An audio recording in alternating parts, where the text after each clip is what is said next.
yo os voy a hablar un poco de la consultoría de seguridad para hidrógeno y básicamente dentro del proceso industrial. Estamos hablando de una solución integral para los proyectos. Una solución que pasa por la seguridad industrial, la seguridad de los procesos dentro de los procesos industriales, la prevención de riesgos laborales, algo muy importante porque no solo va a ser el proceso de la producción de hidrógeno, del transporte del hidrógeno, sino también va a ser un tema de todo ese personal que va a estar relacionado con la expansión en el hidrógeno renovable y que va a ser las personas claves en el desarrollo. La asistencia técnica, cuando hablamos de asistencia técnica, tanto en la parte de proyecto como de la parte de producción, así como en la parte de transporte, y luego nos explicará también Paloma un poco en el testeo y el muestreo del hidrógeno. Inspección de cumplimiento tanto de normativa como de procesos, que explicaré en un ratito, y también auditorías para ver que se cumple. Normalmente cuando haces una presentación te dice que vaya ligera de texto. Bueno, como veis aquí no está precisamente ligera de texto y hay una razón para ello. Pues todo esto es necesario en el proceso del hidrógeno. Desde las exigencias normativas, que son normativas de cómo se realizan los procesos, hasta normativas reglamentarias, y acabando con una gestión integral del proceso. Si vemos un poco la de normativas, básicamente gestiones de riesgos, seguridad de máquinas, gestión medioambiental, que Lourdes nos hablará más del tema, seguridad de sistemas de hidrógeno, las hidrogeneras de por sí, seguridad y salud, análisis de modo de fallos y de sus efectos. Los fallos en el tema del hidrógeno son elementos fundamentales, tenemos que tener en cuenta la peligrosidad, seguridad funcional. Y luego ya en el tema reglamentario, ¿qué es lo que tenemos que aplicar por ley? Tenemos el tema de ATEX, de atmósferas explosivas, en el Real Decreto 681. También en el Reglamento Electrotécnico de Baja Tensión también nos dice cómo tenemos que tratar ATEX. Seguridad de máquinas, directivas europeas, seguridad de equipos de trabajo, equipos a presión, que también tienen además el organismo de control acreditado autorizado para revisarlos, almacenamientos de productos químicos. Estamos en un tema de almacenamiento de producto químico a alta presión. Accidentes graves, planes de emergencia de autoprotección, que tocaré también un poco más en detalle. Y luego tenemos la gestión integrada. Decíamos, la gestión integral a efectos de identificación de peligros y análisis de riesgos, medidas de reducción de ese riesgo, validación de seguridad, expedientes técnicos, especialmente con el marcado CE de las máquinas. Estamos hablando de máquinas que entramos en fase piloto ahora con varios proyectos, pero en cuanto industrialicemos será necesario adaptar. Gestiones de cambio, no solo de gestiones de cambio de equipos, sino también gestión de personal. Estamos hablando de personal altamente cualificado que va a tener que tener un análisis de riesgo muy competitivo y que vamos a tener que gestionar ese cambio desde el punto de vista de empresas. Para eso tenemos la elaboración de procedimientos, la inspección, la formación de esas personas y la auditoría para verificar que se cumple. Atmósferas explosivas. Cuando hablamos de atmósferas explosivas estamos acostumbrados a que en los procesos en los que trabajamos tenemos atmósferas explosivas, por ejemplo, en la fabricación de harinas o en el tema de tratamiento de gases, que puede parecer más evidente. Cuando hablo de gases, hablo de gas natural, que es el gas al que estamos más acostumbrados. El punto de ignición del hidrógeno es muchísimo más bajo, con lo cual tenemos que tener en cuenta su particularidad. Por tanto, la clasificación y planos de zonas, ahora tenemos en cuenta el máximo riesgo de la normativa ATEX. Por tanto, necesitamos un asesoramiento en fase de proyecto de forma que las cosas se hacen bien desde el principio. Y luego una clasificación de zonas, vemos en la gráfica esa de abajo que parece una fábrica con distintas zonas, en donde estamos clasificando las distintas zonas ATEX con los distintos niveles de riesgo. Por tanto, tenemos la elaboración de ese documento de protección contra explosiones, llamado habitualmente DOPEX o DPCE, como pone ahí en el Real Decreto, y la auditoría de la implementación del DPCE.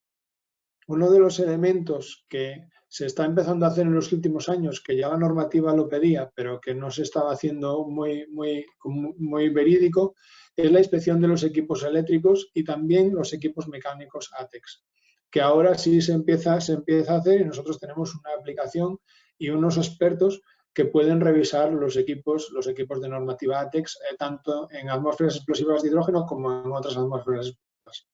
Y luego algo fundamental que vemos un poco del tema de las gasolineras, que es el control de la electricidad estática y las ropas que se van a poder usar en el caso de mantenimiento y también los útiles.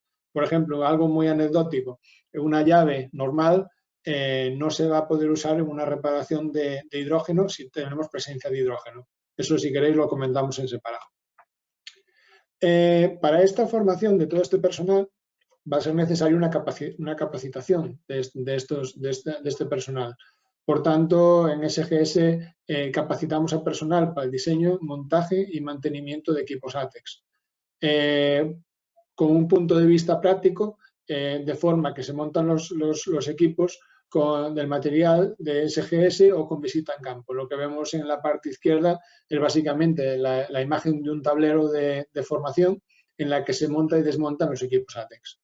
Es un esquema formativo de certificación ISMATEX que está adoptado por el organismo INERIS, es un organismo francés, y básicamente se compone en 3 niveles, ATEX 1, 2 y 3, en 2 campos, el campo eléctrico y el campo mecánico.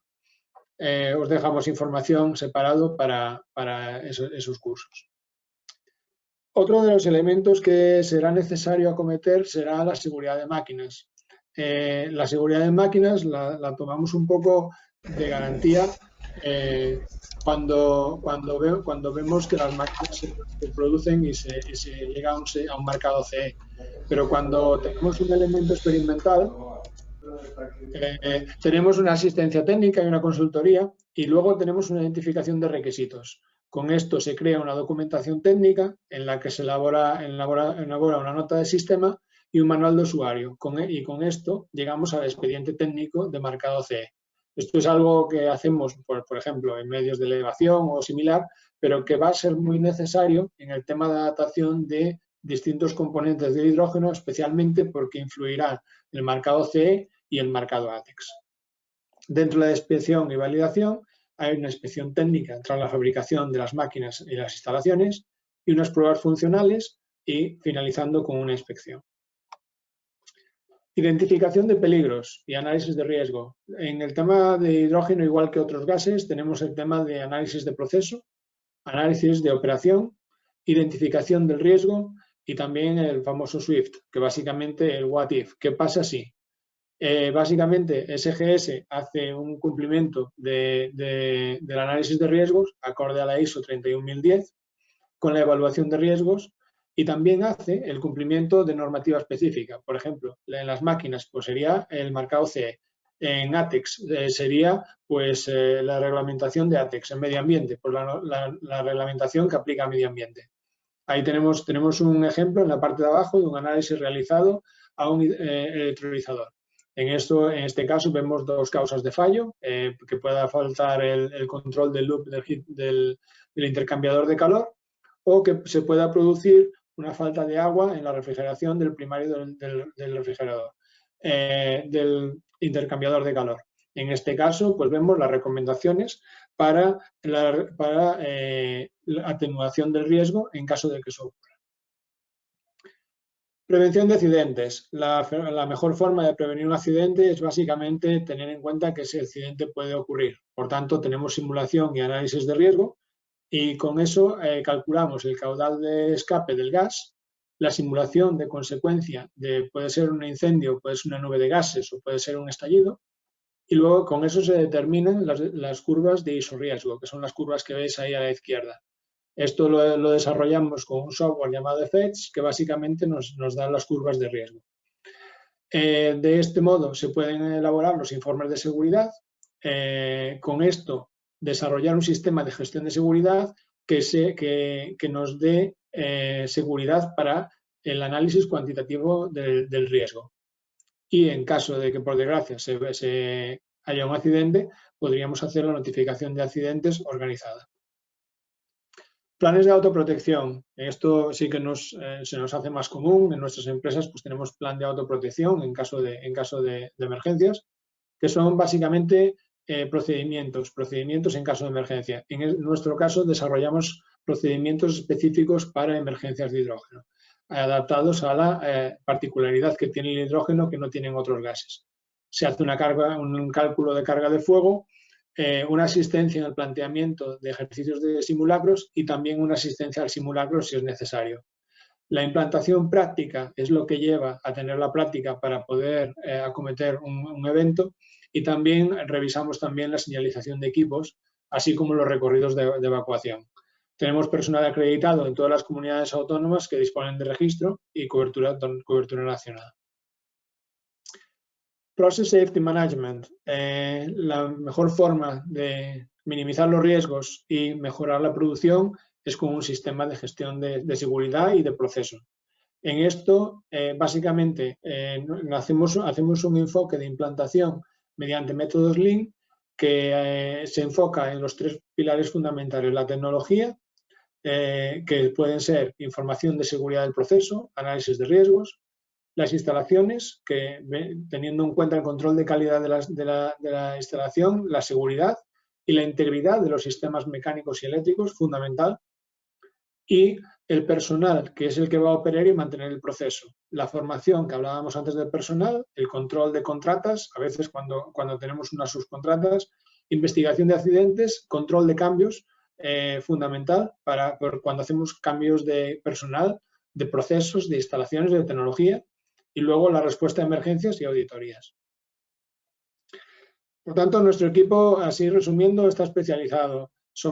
Tenemos más de 100 técnicos en atmósferas explosivas con certificaciones ATEX, en seguridad de los trabajos de equipos, en verificación de accidentes graves, 9 grupos de trabajos en los que está el consejero de seguridad de transporte, seguridad de máquinas, y 29 delegaciones con planes de autoprotección y Process Safety Management. A título de experiencia en la realización de seguridad industrial en procesos, generamos know-how para la tecnología del hidrógeno. Ahora Paloma nos enseñará algo en lo que somos punteros, y nuestra experiencia viene de los gases industriales y gas natural, en experiencia de ATEX y Project Management, en termosolar también, en los que tenemos proyectos a nivel internacional, y eso se ha extrapolado al hidrógeno, donde ya hemos tenido nuestra experiencia en ATEX y en Process Safety para hidrogeneras en Sevilla, Arabia Saudí y California, y también el análisis de riesgos y Process Safety en el diseño de electrolicitadores y pilas de hidrógeno. Una de las tareas que hacemos normalmente es básicamente la supervisión en la fabricación e instalación de hidrogeneras. Y básicamente con eso termino, os dejamos los datos después al final. Pues bueno, buenas tardes a todos. Una vez mi compañero Julio nos ha introducido un poco las condiciones de seguridad industrial necesarias para el hidrógeno, pues me viene muy bien porque todo forma parte de una solución integral, y vamos a introducir el término de control de calidad de hidrógeno, sobre todo para su uso en movilidad.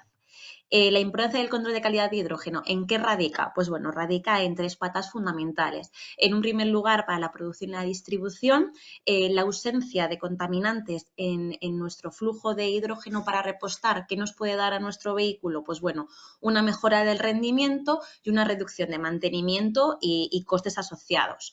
Por otra parte, para los consumidores y usuarios finales, que pueden ser los que tengan mayores reticencias a la hora de utilizar un combustible nuevo, pues bueno, hacer un control de calidad de hidrógeno les da una fiabilidad añadida al vehículo, y por tanto también a la hidrogenera.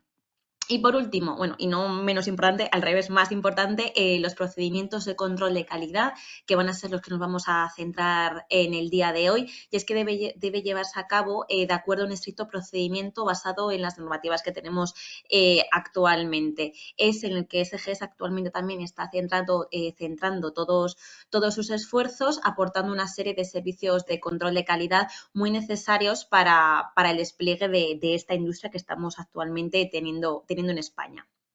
Bueno, la pureza del hidrógeno presente en los puntos de dispensación, en las hidrogeneras comúnmente conocidas, es de vital importancia debido al rápido progreso de los vehículos de pila de combustible y también de su tecnología relacionada. Y es que tanto el hidrógeno como las hidrogeneras, como podemos comprender y como casi todo en este ámbito industrial, deben cumplir ciertas especificaciones pues, bueno, para garantizar el correcto funcionamiento. Los procedimientos de controles de calidad en el hidrógeno están esquematizados en dos partes fundamentales. En primer lugar, la que he querido marcar en la parte azul, en la que debemos establecer e identificar los contaminantes o la probabilidad de que contaminantes estén dentro del flujo de hidrógeno y que esto es muy importante, no superen los valores que nos marca la norma.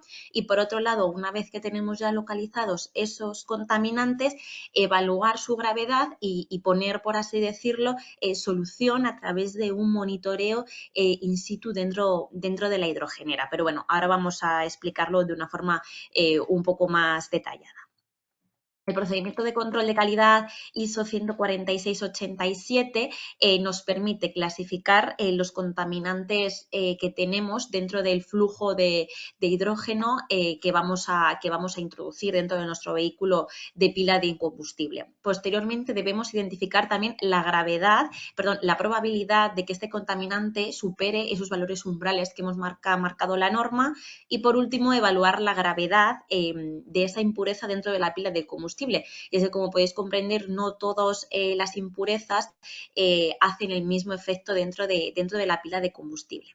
Aquí he querido un poco representar todo el ciclo de vida, toda la cadena de valor del hidrógeno, y es que actualmente estas normas solo están previstas para los controles en la última fase, en la fase de la hidrogenera, pero sí que es verdad que sería muy interesante en sucesivas normas poder introducir un monitoreo a través de toda esta cadena de valor para detectar en qué fase se introduce qué contaminante y poder monitorearlo desde una etapa mucho más temprana para evitar trabajos ya in situ en la hidrogenera.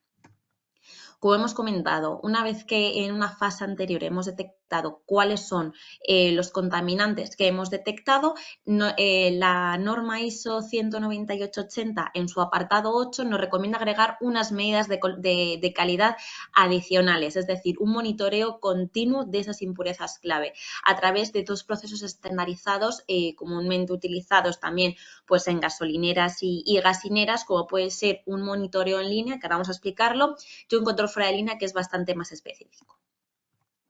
Vale, un monitoreo en línea. ¿Qué implica el monitoreo en línea? Pues es un monitoreo continuo de impurezas para garantizar que éstas no estén en los niveles críticos que habíamos comentado anteriormente. A través de estándares de referencia de gases y la validación de analizadores online nos da cierta confianza dentro de la hidrogenera, pues bueno, para que, como hemos dicho, crear un ecosistema de seguridad al consumidor.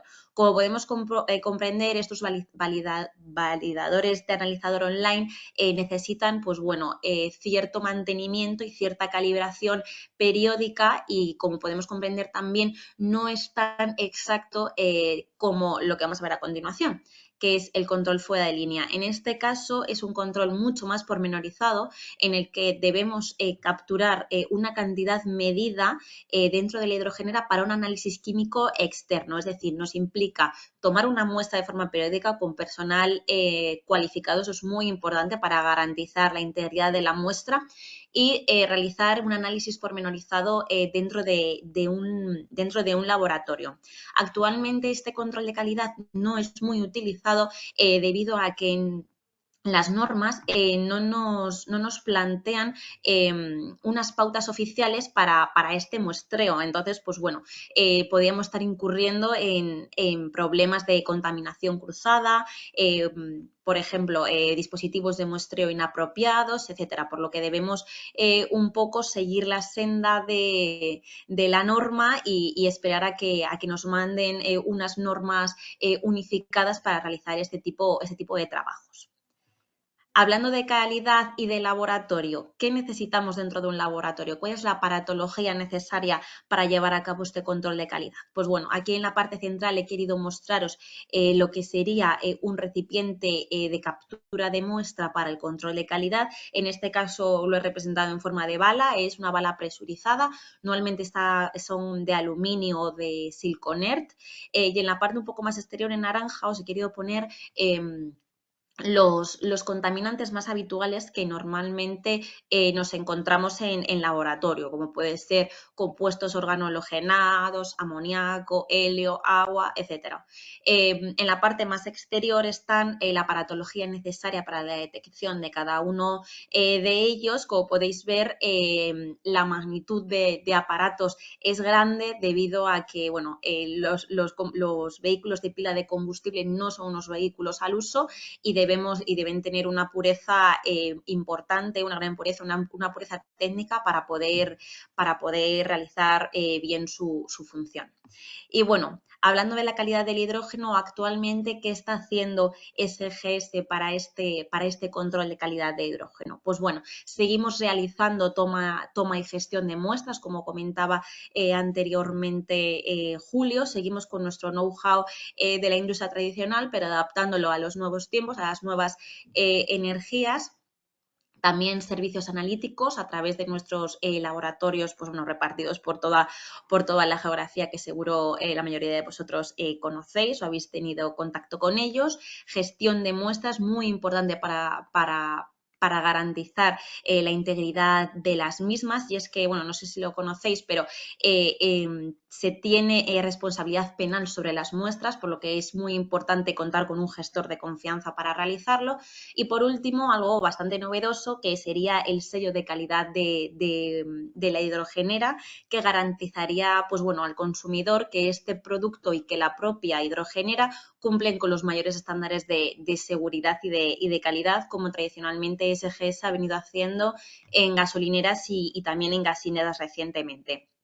Y bueno, una de las partes que más me ilusión me hace contaros, que es una novedad de este año, es el primer laboratorio de control de calidad de hidrógeno que tenemos a nivel europeo. Va a contar con 28 personas los 365 días del año. Se espera que comience a funcionar ahora durante el mes de abril, aunque no se implementarán todas las capacidades hasta el mes de julio.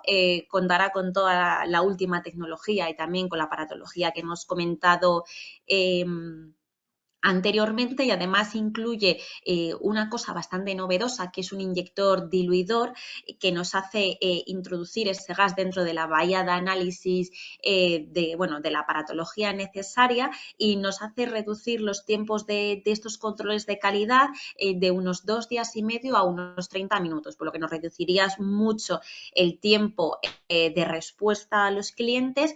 Y también, pues bueno, el volumen de muestra requerido, que también es un tema bastante importante. Actualmente tan solo necesitaríamos 30 litros a una presión normal para poder hacer este control de calidad según la normativa.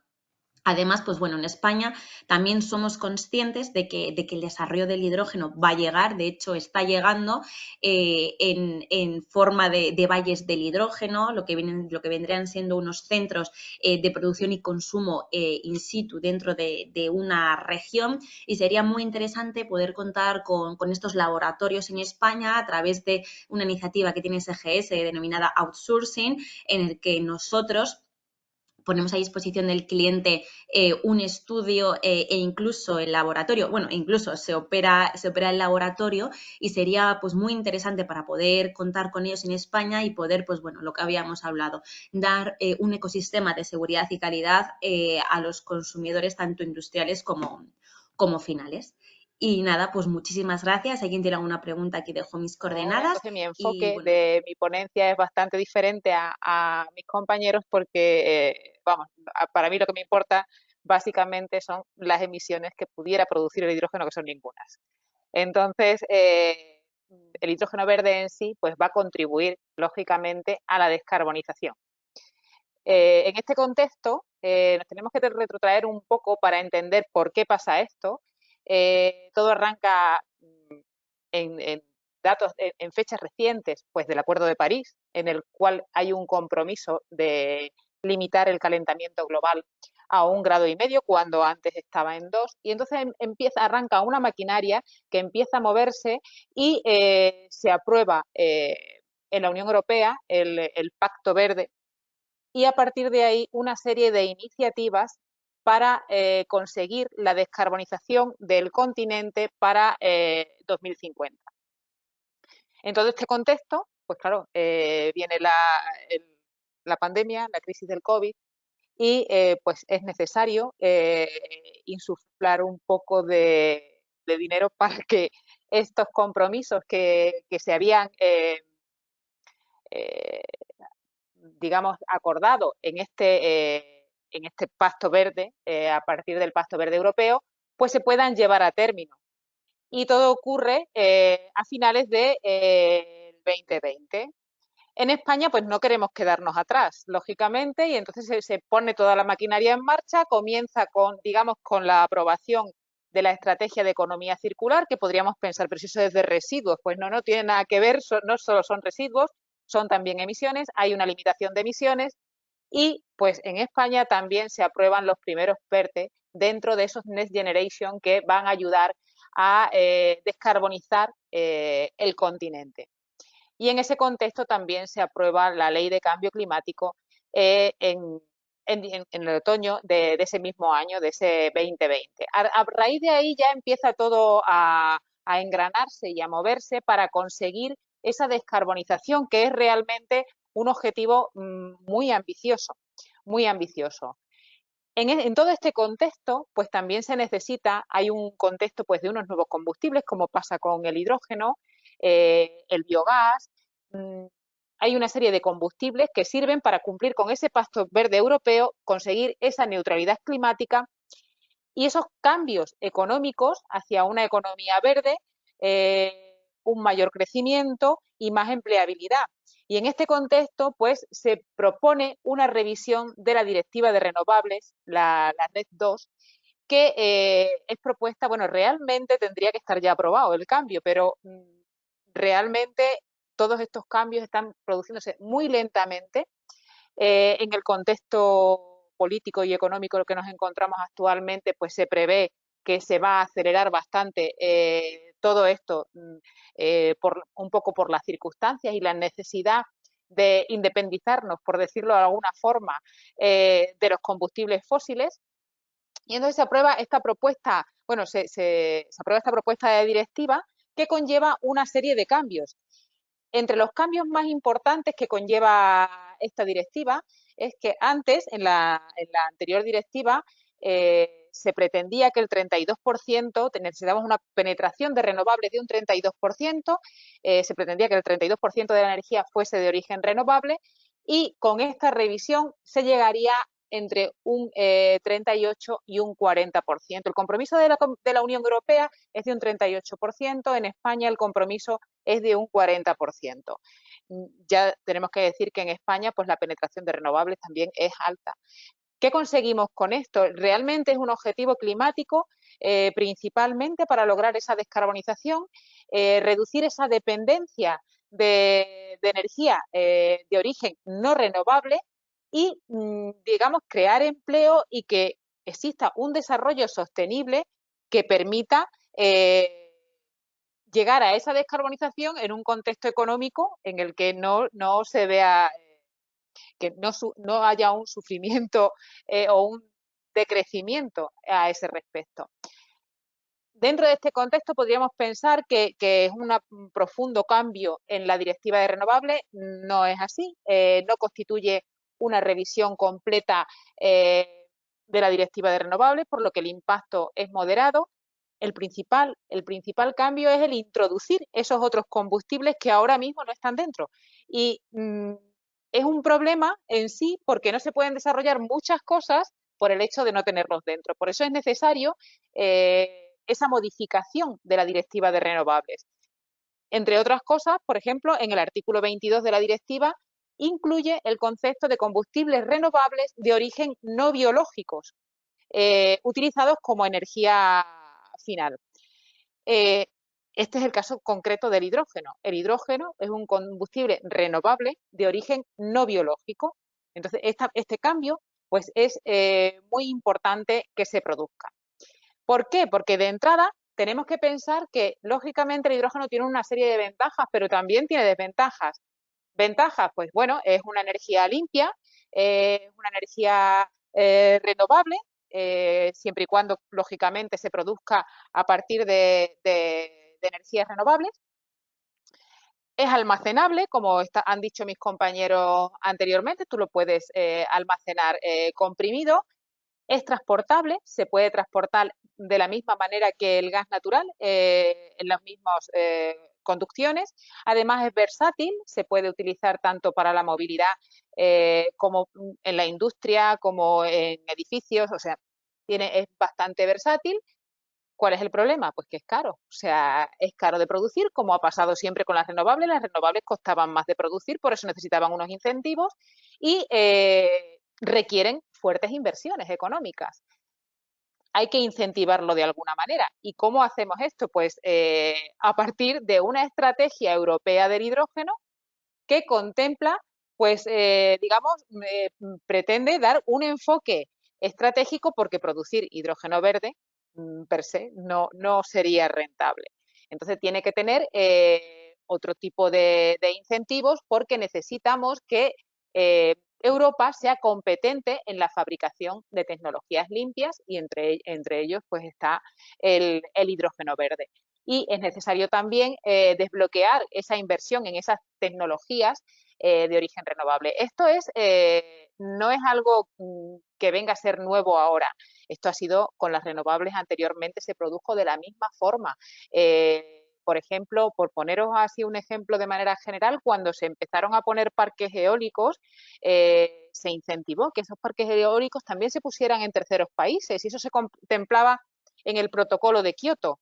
¿Cómo se incentivó? Pues mediante la generación de créditos de carbono. O sea, realmente el poner una instalación de ese tipo es más caro que una de energías no limpias y entonces se les incentivaba con esos créditos de carbono. Pues igual va a ocurrir ahora con el hidrógeno, pero con el hidrógeno irá pues vía garantías de origen como ha ocurrido con las renovables aquí en Europa. Esto, lógicamente, necesita una implantación gradual. No es algo que ocurra rápidamente, venga, nos ponemos y para fin de año tenemos aquí ya el 40%. No, esto es algo que tiene que ir. Hay una serie de compromisos a lo largo de los años.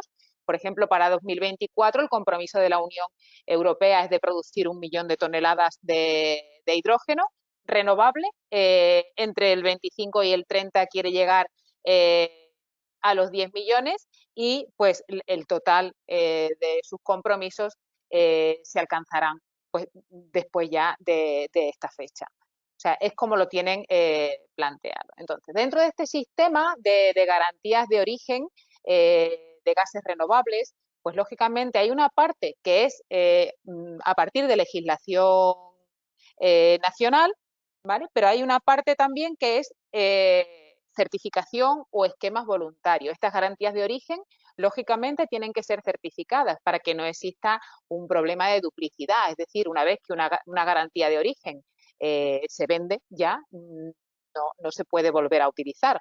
Entonces, lógicamente, dentro de la legislación nacional tiene que existir esa incentivación para que se produzcan, para que puedan existir este tipo de energías. Va a haber un mercado de créditos de esas garantías de origen y tiene que haber un sistema de reporte. ¿Vale? Pero claro, esto no es para cualquier tipo de hidrógeno, es únicamente para el hidrógeno verde, es decir, el hidrógeno que se ha producido a partir de la electrolisis del agua y utilizando como fuente de energía energías renovables. Principalmente pues va a ser solar o eólica en algún caso. El hidrógeno gris, como sabéis, se genera gran cantidad una cantidad significativa de emisiones de GEI y procede principalmente del gas natural. Nosotros, de hecho, pues tenemos instalaciones que verificamos, llevamos ya muchos años verificando dentro del régimen de comercio de derechos de emisión y pues las plantas que están dentro del régimen de comercio de emisión, pues lo que producen es ese hidrógeno gris.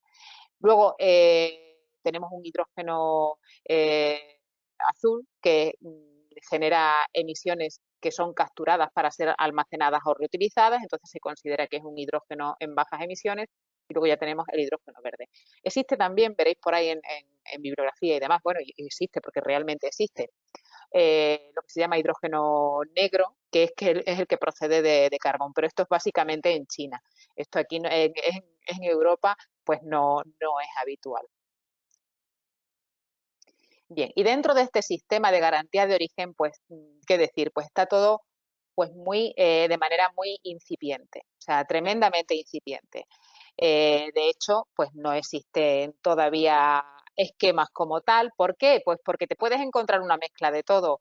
Puedes tener una mezcla de combustible, puedes tener hidrógeno que vaya mezclado con otros gases y pues tienes que certificar qué cantidad es la que va de origen renovable y qué cantidad es la que genera esas garantías de origen.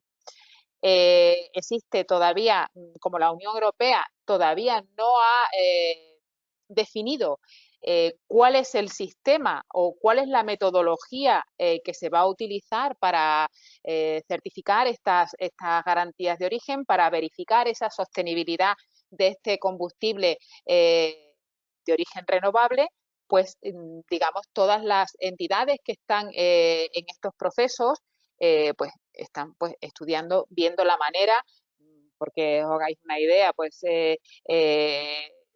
Certify tiene un documento ahora mismo en borrador, que está en fase borrador, en fase de consultas. Pues existen, RSB también tiene un documento y están trabajando y tienen sus grupos de trabajo. ERGAR también tiene un sistema que quiere desarrollar y SCC, o sea, realmente al final las garantías de origen, para las garantías de origen, los Estados miembros y los organismos competentes designados son los que van a supervisar la emisión, la transferencia y la cancelación de esas garantías de origen, pero el esquema de certificación tiene que estar aprobado por la Comisión Europea. O sea, la Comisión Europea va a dar el ok a una serie de entidades que le propongan un esquema y una vez que esto ocurra ya se podrá empezar a trabajar en esos sistemas de garantías de origen. Ahora mismo estamos todavía en una fase pues muy inicial. Sí que existen sistemas de garantías de origen, por ejemplo, para la biomasa, eh, para el biogás existen, pero todavía no están reconocidos por la Comisión Europea hasta que no se produzcan esos cambios que se prevé, pero ya existen y ya hay alguna verificación en el caso del biogás, y en el caso del hidrógeno es que se están desarrollando los esquemas. Entonces, pues es un tema que va todavía, digamos, un poco lento, ¿vale? Bien.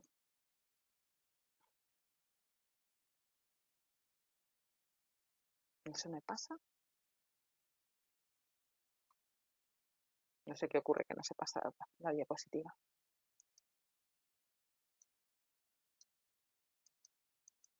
Ahora, es que no se pasaba. Disculpa. Vale, entonces, en relación a esto, pues el MITECO ha sacado a información pública un sistema de garantías de origen para los gases renovables, pero se ha quedado eso en información pública porque al no aprobarse la directiva, pues está todo un poco en una fase un tanto lenta. Entonces, en este proyecto de Real Decreto que surgió en octubre del año pasado, pues se prevé la creación de un censo de instalaciones de producción de gas procedentes de fuentes renovables.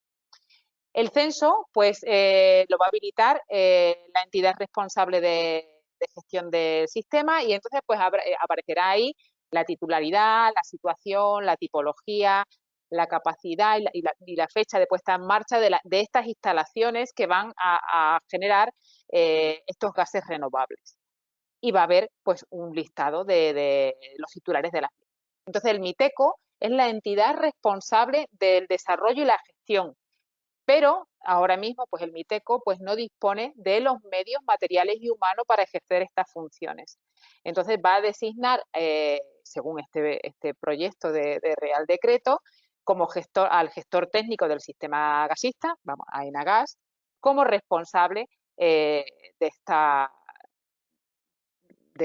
desarrollo y de la gestión de este sistema, que ahora mismo pues está todavía, digamos, incipiente y se está llevando a cabo.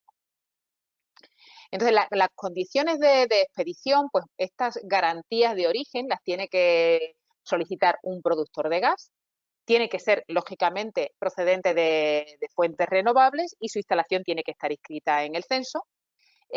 Una garantía de origen es 1 megavatio hora de energía producida y tiene que ser válida para todo el gas renovable producido. Es decir, si se produce renovable y no renovable, pues solamente irá para la parte renovable, ¿vale?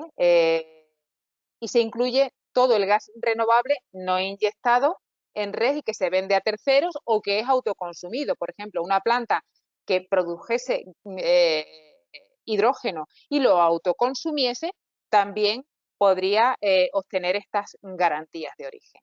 ¿Vale? Son válidas por un periodo de 18 meses. Las garantías de origen pasa como con los créditos de carbono, tienen su plazo de validez y después ya cuando la fecha expira, pues eso ya, si no se ha consumido, se ha perdido. ¿Vale? ¿Qué debe de especificar la garantía de origen? Pues tiene que especificar si es de hidrógeno renovable, si es de biogás o del gas que sea renovable, la fuente energética y la fecha de inicio y finalización de producción para, lógicamente, contar los 18 meses. El proceso o la tecnología utilizada, los datos de la instalación y el número de identificación de ese productor.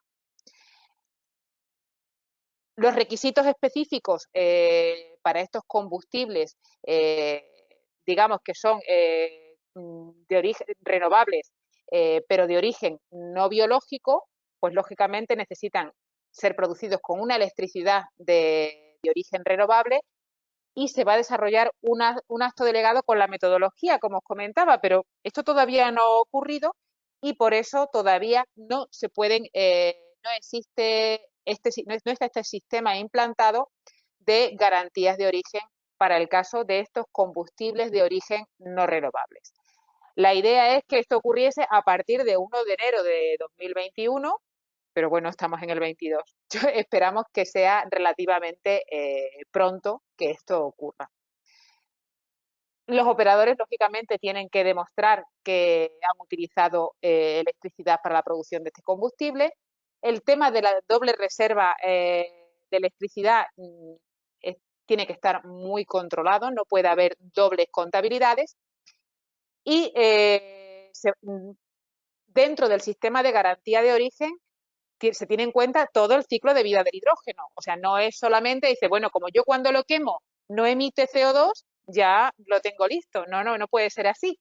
Tienes que tener en cuenta todo el ciclo de vida. Entonces, vas a tener en cuenta tanto las emisiones para producir esa electricidad, que a lo mejor son muy pequeñas o prácticamente nulas, dependiendo de la energía que se utilice, las emisiones en la producción del combustible, en la compresión del propio gas y en el transporte desde la producción del combustible hasta el lugar donde se va a consumir. Entonces, al final, todo va reflejado y se tienen que tener en cuenta las pérdidas en la red, con lo cual no es que vayan a ser emisiones cero por el concepto de ser hidrógeno de origen renovable. Como os decía, existen distintos sistemas de origen para el tema del hidrógeno que están desarrollando este tipo de esquemas. Entre ellos está Certify, que se ha creado, es un esquema que se ha creado específicamente para el hidrógeno, que como os decía, pues bueno, me pasaron el borrador el otro día para comentarios, o sea, hace relativamente poco tiempo y bueno, pues están intentando acelerarlo. Yo entiendo también que por el contexto en el que estamos ahora mismo, que necesitamos esa independencia de los combustibles fósiles, del gas natural y de otros combustibles. Entonces, lo que va a otorgar es un valor negociable de hidrógeno renovable y no renovable. Como hay que hacer esa separación, la metodología pues es importante que esté establecida. Certify va a ser el órgano emisor y ahí se establece un sistema de transferencia, comercio y cancelación del hidrógeno, que estas operaciones son realizadas por el propio titular en la cuenta de registro de Certify. Luego existen otro tipo de esquemas, como os decía, RSB también ha establecido un estándar de combustibles avanzados, ¿vale? Y tiene pues sus grupos de trabajo y demás, pues para conseguir llegar a esa metodología que luego posteriormente sea aprobada por la Comisión Europea. Sin la aprobación de la Comisión Europea no podrían funcionar.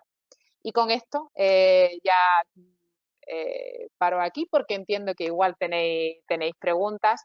Sé que ha sido así un poco quizás acelerado porque es un tema que tiene muchísimo que hablar y que, bueno, muy interesante porque, bueno, la descarbonización creo que es parte ya de nuestra vida.